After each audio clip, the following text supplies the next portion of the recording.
So life was good.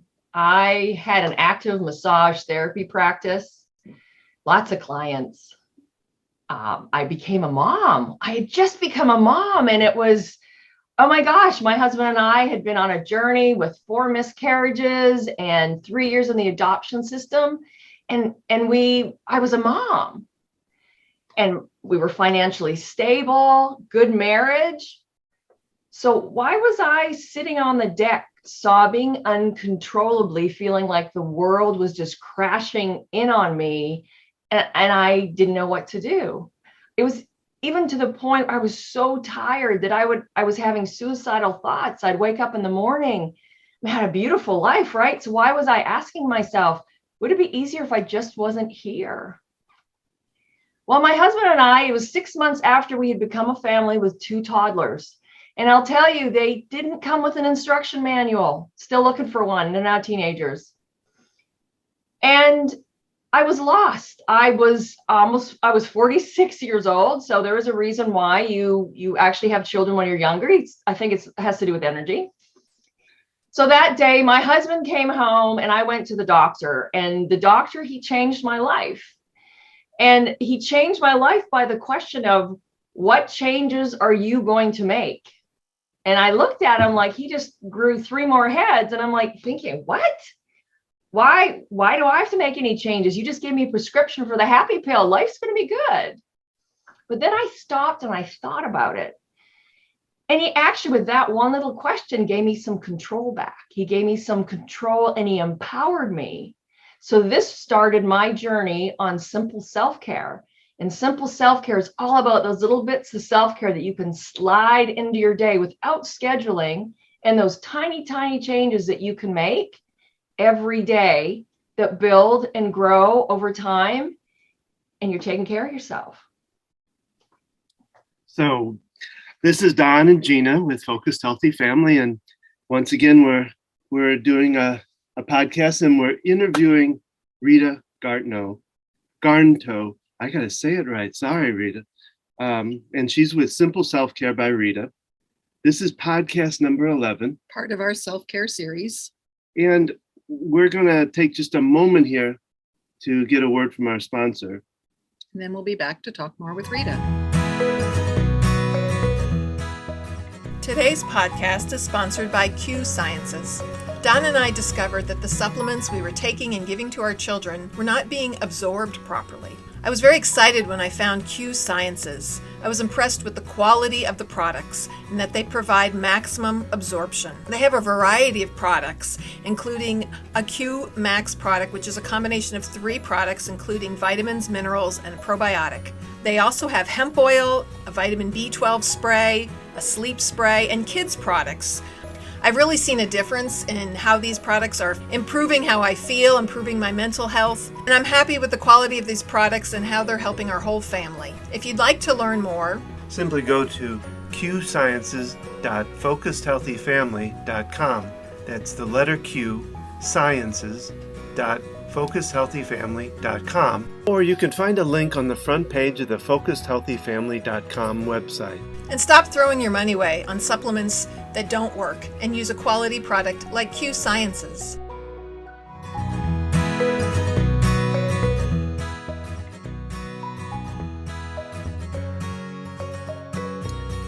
Well, we're back. Well, Rita, thank you so much for being here. Looking forward to this because this is our series we're doing on self-care, and you are the guru of self-care. Oh, thanks, Dawn. Thank you, Gina and Dawn, for inviting me. So I'm looking forward to this. This is great. And I love your, telling the story of becoming a mom and just that reality of all of a sudden you've got these kids and there's no instruction manual. That's I do that a lot when I'm working with my clients, especially, mom, we'll be tapping and I will say, and everything was in that manual that came out in the umbilical cord. And then I'll go, oh, wait a minute. There wasn't any manual with that, So yeah, that was a good story. So thank you. What I also didn't mention was they were 18 months and almost 4. So when we became a family, so baggage came with that too. So they were little people people already. They weren't just babies, right? So Yeah, there yeah. was a lot of stuff we had to navigate. We knew we were getting into we knew there were going to be issues, but oh my gosh, like really issues. So I can only imagine you kind of jump into the thick of things, when you start with a newborn, they're kind of helpless and you kind of ease into stuff. But yeah, those are some challenging times when they're and two of them, right? So Yeah, you've got two with different needs, and then of course the older one, obviously their life was not very good, so there's sort of leftovers from that. So trying to deal with the older one, and then sort of the younger one who was easier to love, so to speak, kind of got lost, I think, a little bit because all our energy went to her, the older one. So, but rest assured, they are two beautiful teenagers. Other parents, people outside our homes say that they're absolutely wonderful girls, and they are. They're almost 17 and 15. So there is light at the end of the tunnel. There is hope. So, but they really changed who I am and sort of the trajectory of my life and my journey. So I'm really blessed and humbled. So when your journey is taking you through, because you were a respiratory therapist, you're a massage therapist, so you've been through quite a journey to get to where you are now. Did all of those things help add to where you got, getting to this simple self-care? Did those things were part of it, I would imagine? Yeah, absolutely. So just so people understand, I didn't jump around from career to career. I went right from high school. I became a respiratory therapist, and I actually did that for 20 years. I am a science nerd, so I love the why. So the 20 years, that's sort of, I discovered that I'm a healer, and I love to help people, and I'm a real relationship person. And so, it was my passion really to help people feel better. And I had the opportunity to work in Canada. I worked in Saudi Arabia for over 4 years. I worked here in the United States. I was on the trauma flight team. So yes, of course, all that added to where I am now. And when I was on the flight team in 1997, we were encouraged to develop seminars that we could go around different hospitals or share with our flight team. And I actually developed my first stress management lecture, like go figure, right, back in 1997. No. So that was sort of whatever your religious belief, but it's kind of like I felt like God was kind of like hinting at what was coming. And so that really gave me the scientific Western view of medicine. And then when I was close to 40, I'm just like, I cannot take all this death and dying. Like I really want to help people before they get to this point. So I became a licensed massage therapist and opened my own private practice and did that for 17 years.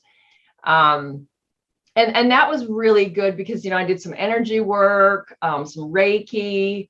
I learned the science why massage works. So even though some of the stuff is woo woo, just some people might think tapping is woo woo, but there's science behind it. Yeah. And so I have to be really careful that I don't start throwing this big word and then this word. And, so I think I'm good at sort of simplifying and connecting the dots. Right. So those two careers, I don't think I could be where I am today if I didn't have those two careers and all that experience and personal development. And, it was a lot of stress. And I was in Saudi Arabia during the Gulf War. So, I know what stress looks like in me. So I can, it's been really good. I can relate to that as an occupational therapist. I've always loved the brain. I worked in brain injury in my first. That's where she met me. Yeah, that's. On, but bump. Yeah, exactly. Well, that's what you tell people. That was years ago. That was the story. You're getting me off track. Sorry. But I also learned Reiki and EFT and the energy work. And you're right. There is so much science behind it. I can relate to what you're saying is this real science? You kind of wonder about it, but understanding it all, it kind of all makes sense together. And I've realized that with working with our kids, our own kids, and their challenges, and then wanting to help other families that, I didn't always realize how much my occupational therapy training influenced the way I parent, and just the knowledge that I have. To me, it's kind of become part of who I am, and it seems like common sense. And then I realize, okay, this is from my training, and I don't realize how much I have. Well, yeah. So I mean, what you had to be in stress to understand how to deal with it. It's like what we've gone through with the OCD. We had to go through it and be in it, in the mush of it, to really now help others possibly get through it, or do things better. Right. Yeah. Unfortunately, it can be those things like you talked about, adopting these girls, and all of a sudden having to deal with this. Sometimes it's that impact of the stress that kind of leads us to developing our own self-care. So I'm kind of curious, when the doctor asked you, what are you going to do? What changes are you going to make? Like, what kind of first things that you did back then? I think the first thing, so I've paid a heavy price for stress overload over the years. So, but in my early 20s, I had back surgery. I had a herniated disc. So I had a lot of chronic lower back pain. So believe it or not, so chronic pain, as you know, is debilitating. And it strips your control, right? You just feel so helpless and feel so hopeless. So I actually started stretching, like doing a runner's stretch with my foot up on the counter, where you lean in and you stretch the one hip flexor of the straight leg. Yep. When I brushed my teeth. So whenever, even now, when I have a toothbrush in my hand, my leg goes up on the counter.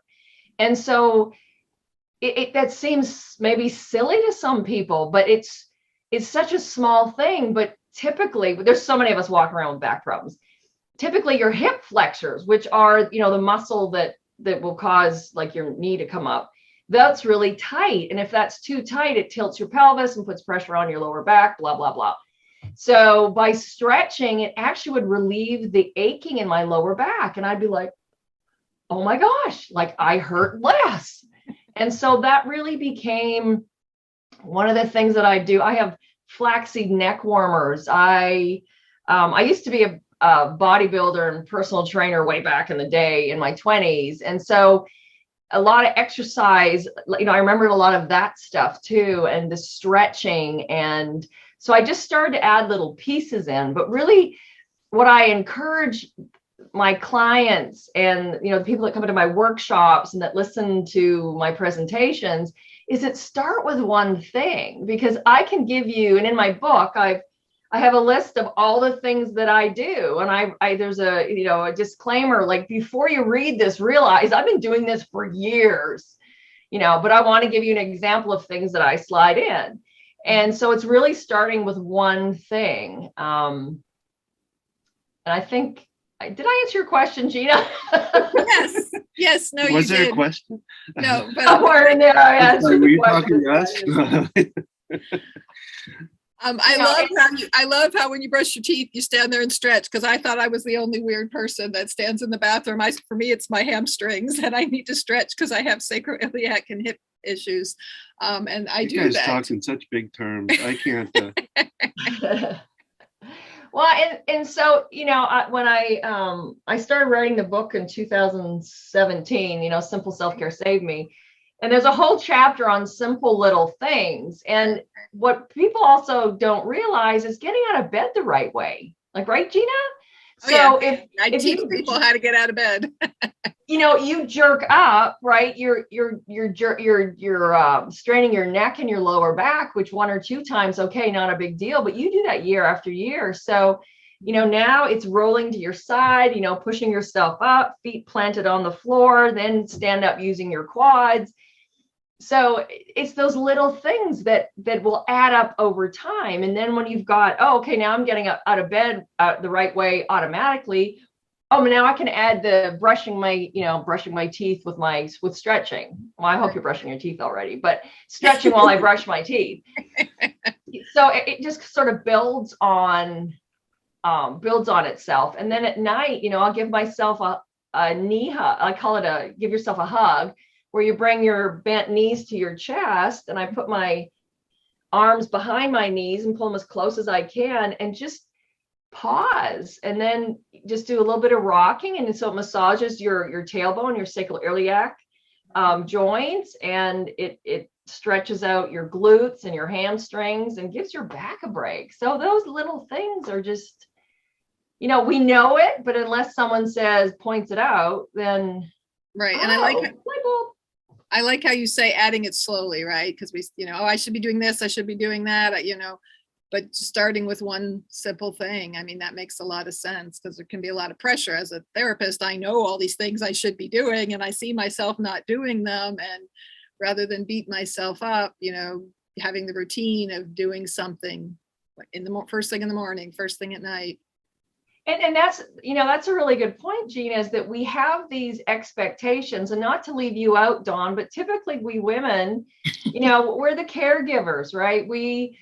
I don't know if it's in our DNA, I don't know what it is, but I work with a lot of women come to my workshops, and they're moms, and they're busy, and they're working, and it's like, oh, I need to take care of everybody else first. So my biggest question is, how can you present your best to anybody, your kids, your husband, your business, your job, your partner, unless you're loving yourself and nurturing yourself with self-care? So I know if I don't sleep and I'm not if I'm not walking, and I'm talking gentle walking, sometimes it's a 10-minute walk. Mm-hmm. I put my crabby pants on, and I am the biggest bee in this house, and everybody is going to pay for it, right? Because mama's not happy.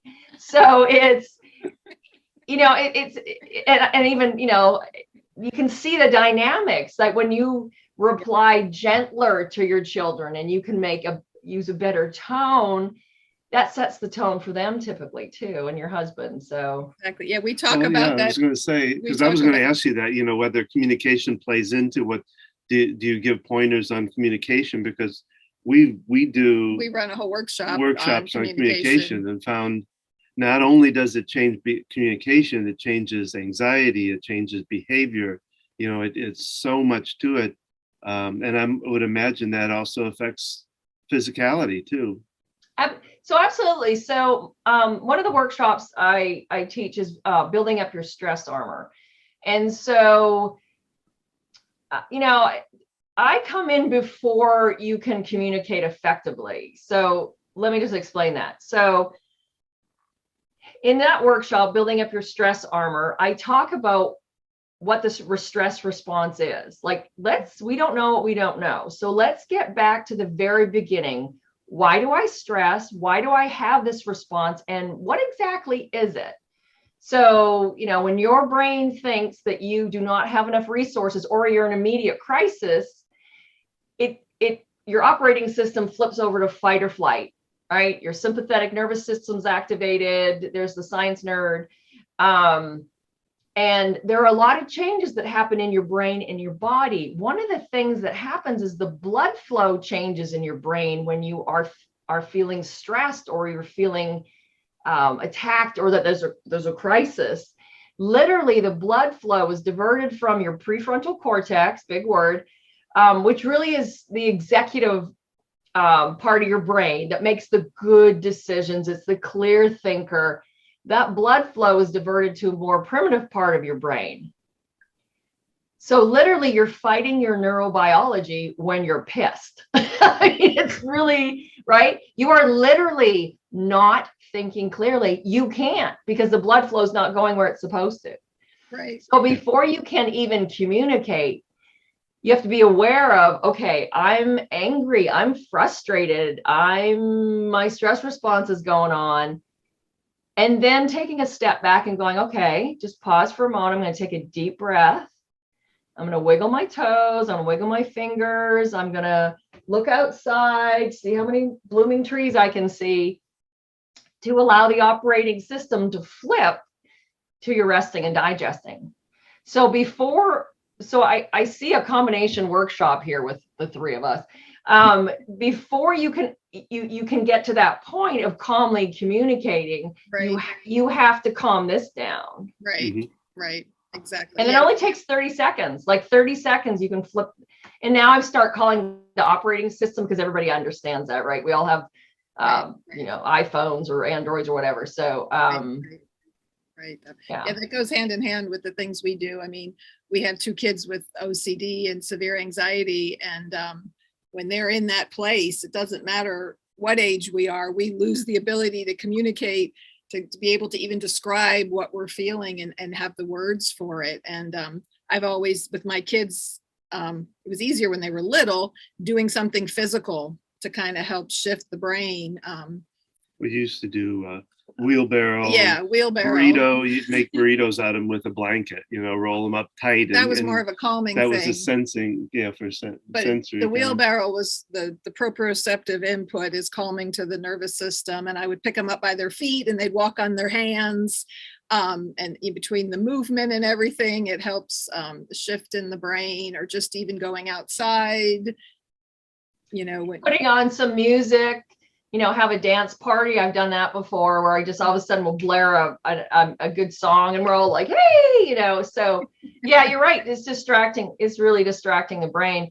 I know we've had our oldest girl, daughter has, when she start to get riled up, I'm like, oh, what color are your shorts? What do your shorts feel like? So again, it's that distraction. And I see that as you reassuring your brain you're not in danger. So it's okay to go into resting and digesting.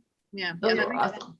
That makes a lot of sense. I actually did that last night. Our youngest was flared up and she's in a bunk bed and there's slats. And I said, tell me how many slats are up there. And she started counting them because I knew that would kind of help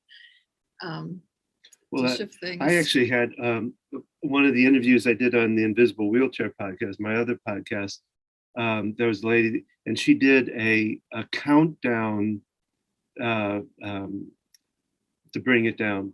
And she started out, I can't remember the exact order, but it was like, tell me 5 things that you see, and tell me 4 things that you hear. Give me 3 things that you smell. Give me, and she went down to 1, and it shifted everything. I mean, she did it to me on the interview, and I was like, impressed with it. And I've been wanting to try that, and I haven't done it with our own kids. But that, to me, that's another way of bringing that shifting. That right. Again, though, like she's talking about, if you're really in a state of anxiety, to even come up with names and things can be challenging. But as parents, and I tell you, I'm so just talking to you two, I'm like, yeah, when my girls get home, I'm going to deal a little bit different with that one, and I'm going to try this with that one. And I guess one of the biggest things was when we became parents, I thought we were having all these issues because they were adopted, right? And so I started talking to that's a good thing that I'm not afraid to be vulnerable and sort of let some of my dirty laundry hang out, because I'm like, I need help. Mm-hmm. I started talking to my neighbors, the moms, and they're like, oh no, our kids do the same thing. And I'm like, what, you too? And with that urge, to one neighbor in particular, gosh, I love her. I'm like, some days I just want to rip her arm off, and hit her with it, right? And she shared something that's very similar along those lines, and I'm like, okay, I'm not a bad mom. Mm-hmm. I'm not homicidal. I'm feeling normal things. And so the more I talked, the more there were women that were hiding their stuff in their, behind closed doors because they thought they were not good moms. And so it takes a village, and I so believe in it. We have to be a community sharing and supporting one another. Now, not everybody is going to fit into your community, right? Those people that don't get it, or, whatever.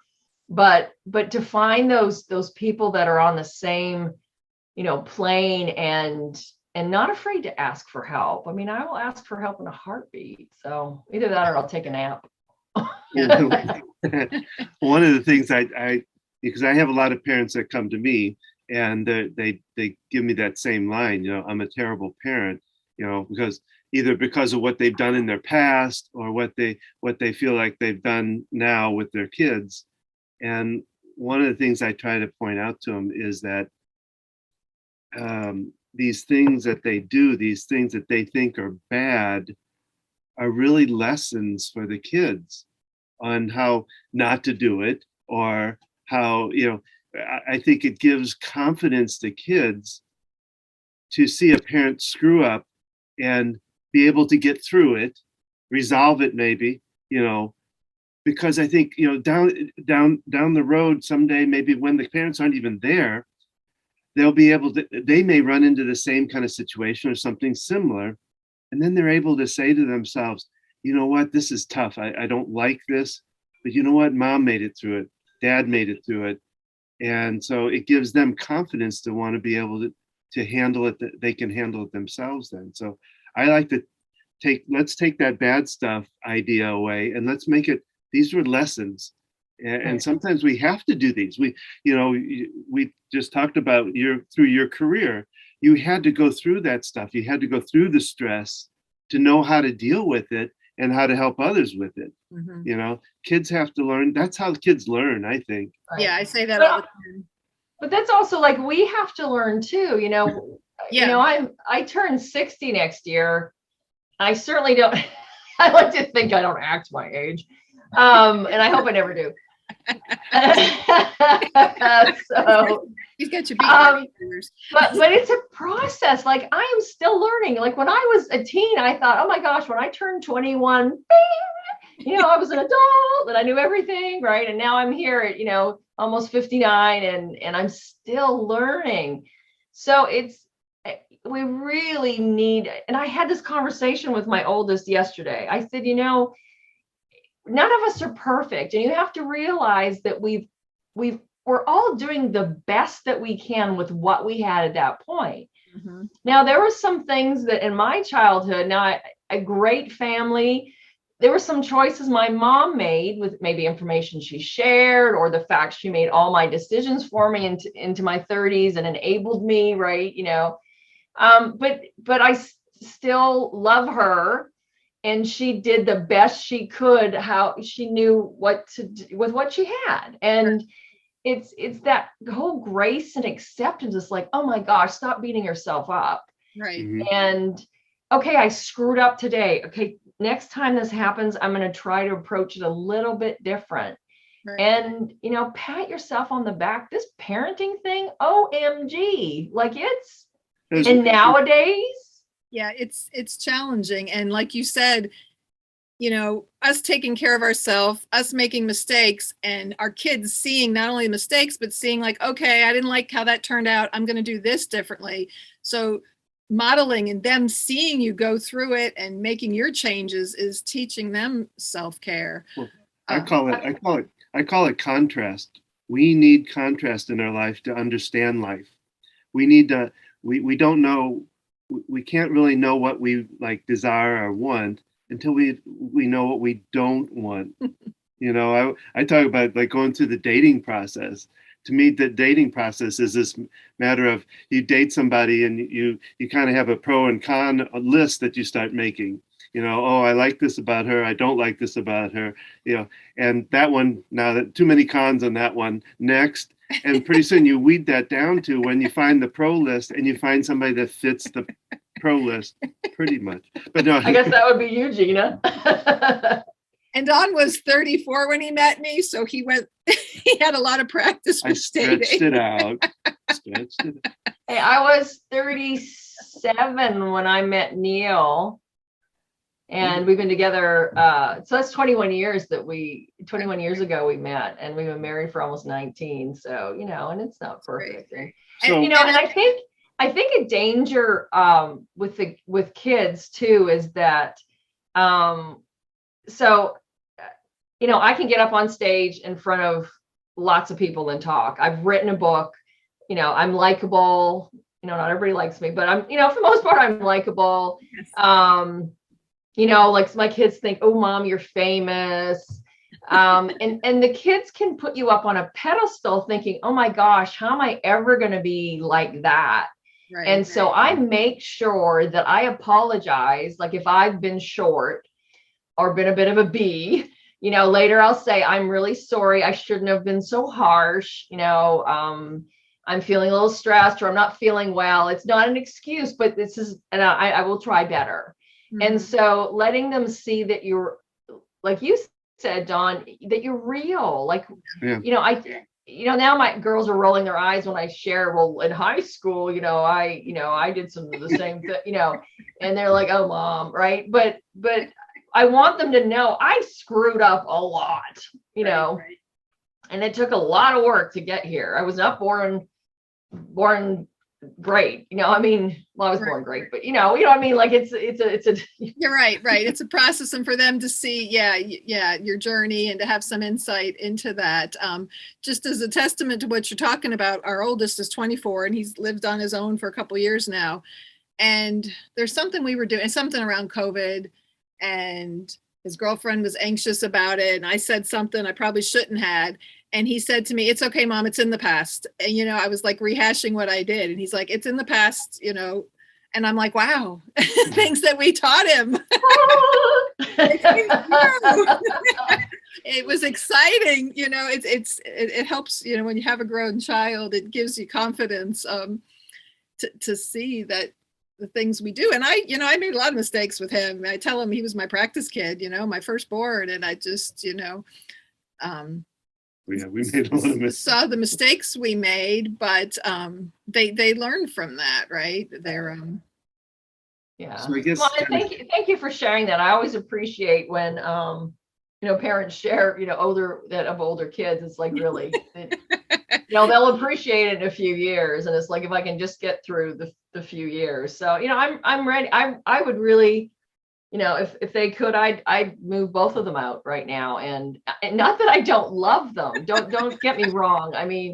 But they're so anxious to see what life's all about. And I want to be grown up, and I want to make my decisions, and I want to do what I want to do when I do. Why do I have to make my bed? And it's like, I'd really like you to go out there. And I even thought about at some point creating like a summer camp, like for a month, where you'd send your kids and they got, so much, it could be play money or whatever. And that for a month they had to live on their own and figure it out. Right. There was a whole program in Charlotte. Oh gosh, it wasn't a camp, but it was a week of you went a week, like a life skills class they went to, and they all got jobs, and there was a mayor, and they had to kind of run the town. I can't think of what that was called, but my oldest did that.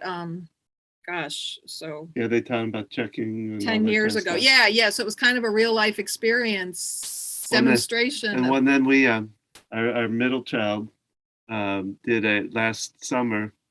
Had that experience. A friend of hers got an internship up in Raleigh, and my daughter, just real quickly, she's been going up to Raleigh with my sister-in-law since she was 14, with dog training and working up there with her. And so she took on the job with my sister-in-law and moved up there for like 3 months. Right, the two of them, they were 19. And oh my gosh, was it a eye-opening experience for her?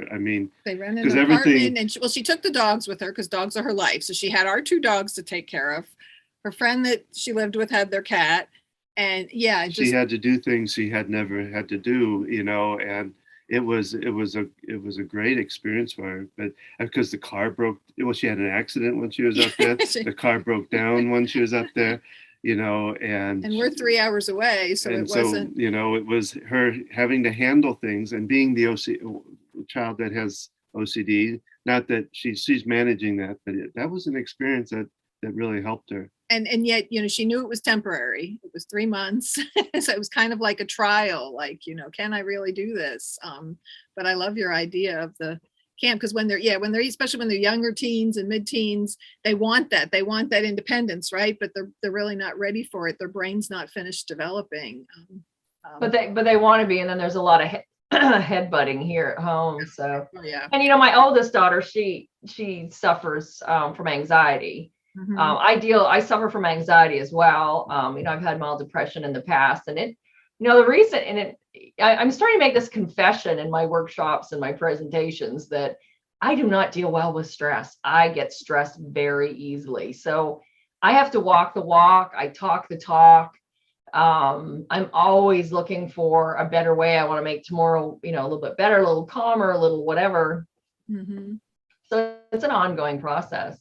And I wanted to go back, Gina, too. You said, it has to be simple, right? We need to set ourselves up for success. So it's about picking one thing to start with, because then at the end of the day, it's like, yay, me, I did it. So I do teach a master class as well. And I always, at the end of, it's a 6-week program. And hopefully I'll start it up again next year. So at the end of each session, we take turns to go around and say, okay, what is your goal? Like, what one thing do you pick to do the next week? And then we check in, the following session. I don't know how many times I've had, and it's typically a woman, not to throw us under the bus. I'm going to work out 2 hours every day. I'm going to give up sugar. I'm only going to eat green food. I'm going to sleep 10 hours a day. And I'm going to, I'm not going to yell at my kids anymore. Right. Okay. I'm exaggerating, but seriously, right? So day one, you're like, yeah, I can do this. And day two, you're like, and day three, you're like, screw this. Right. So you've just set yourself up for failure by picking like 5 things to do. Pick one. Right. Pick one. And those are a lot, but yeah, I've done that same thing. And well, even though one is tough, just one can be tough, just to stay with it, because mentally you fight against it, or your mind's not used to that, and it wants to resist. So yeah. And the simple aspect of it, I like how you're talking about that, not just like, oh, I'm going to exercise now, but because that to me is even huge, right? I'm going to stretch. I'm going to do this one stretch while I brush my teeth, or I'm going to, walk for 10 minutes, I love the simple idea that you're bringing into the component. So even, a few more steps. So as far as the exercising, so I'm upstairs and the girls' bathroom is next door, which most of the time I don't want to go in there without my hazmat suit, but none besides that. I will walk downstairs and use one of the bathrooms downstairs. So that's a few extra steps, right? So I'm going 2 flights down, 2 flights up. Every time I'm getting some tea or some water, or if I drink enough water, I'm going to the bathroom all the time. So it's, and if you get 100 extra steps every day, you're looking at about 18 miles a year extra of movement. So even parking a little bit further away from the grocery store, like, just a few car parks, like slots down, like those simple things that really are a no-brainer, but just add a little bit. And over time, it will make a difference. And having the confidence that, over time, it's going to make a difference. So. Yeah. And I love smartphones for that reason, because it track your steps, and it, it can push me like, oh, if I just walk 500 more steps, I'll make it to 4,000 or whatever, the number is. It's a nice little feedback, I guess, so to say. So tell us a little bit more about your book that you wrote. So it's called Simple Self-Care Saved Me. It's available on Amazon. I'm just going to hold up a copy, but I guess I don't need to because it's a podcast. It looks lovely. Someday. Thank you. It's like, just imagine. So it's written the way I talk. Like that's how I write, is sort of like I'm having a conversation with you. Mm-hmm. And it really, it's written for women, like, hey, ladies, get your big girl panties on.